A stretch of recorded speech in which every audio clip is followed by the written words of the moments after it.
আন্তর্জাতিক মানবাধিকার সংস্থা আইন সহায়তা কেন্দ্র আশোক ফাউন্ডেশন বরিশাল জেলা শাখা কার্যালয় হাজির হয়ে এই ভুক্তভোগী দুইজন আক্তার হোসেন বাবুল ফকির গণনদী বাড়তি ইউনিয়ন এলাকাবাসী তাদের সম্পত্তি নাকি অন্য মানুষের রেকর্ড করে নিয়ে যায়।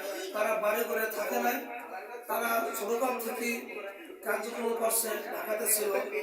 আসলে তারা ভুক্তভোগী। আমরা চাই যে এরা আসলে কিভাবে ভুক্তভোগী হইতে পারে, তারা বাঁচতে পারে, সেই পরামর্শ আমরা দেব। এবং বলেন আসলে আপনারা কেন হয়েছেন?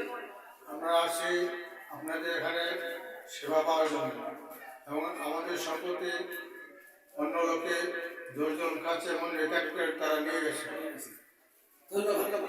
আক্তার হোসেন আসলে ভুক্তভোগী, তাদের এলাকার বিবাদী গান তাদেরকে ভয়ভীতি দেখায় এবং তাদের সম্পত্তি রেকর্ড করে নিয়ে যায়।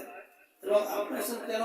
আমি আসছি এই যে আপনাদের এই বিজ্ঞাপন দেখে, এই ফেসবুকে এই তথ্য দেখে আপনাদের ভালো লাগছে, যে জন্য আপনাদের এখানে তথ্য দিতে আসছি। আর জায়গা জমিন যা আছে আমাদের পাশের গ্রামের মানুষের এই ভুক্তভোগী তারা রেকর্ড করে নিছে। আর কি বলবো? ধন্যবাদ। বাবুল ফকির, আক্তার ফকির, আরো লোক আছে ভুক্তভোগী।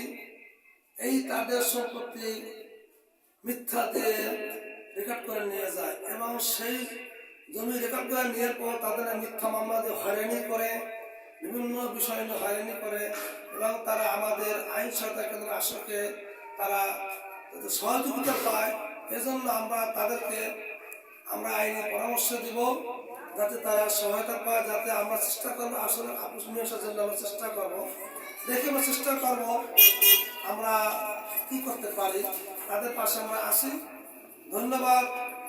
আশোক সংস্থা আইন সহায়তা কেন্দ্র আশোক বরিশাল জেলা বরিশাল। যদি কোনো ব্যক্তি যোগাযোগ করেন তার অসহায় ভুক্তভোগী 01756152702। আমি আবার বলছি 01756152702। Mohammad Mamun, commander, distribution of Bangladesh. ধন্যবাদ। আসসালামু আলাইকুম।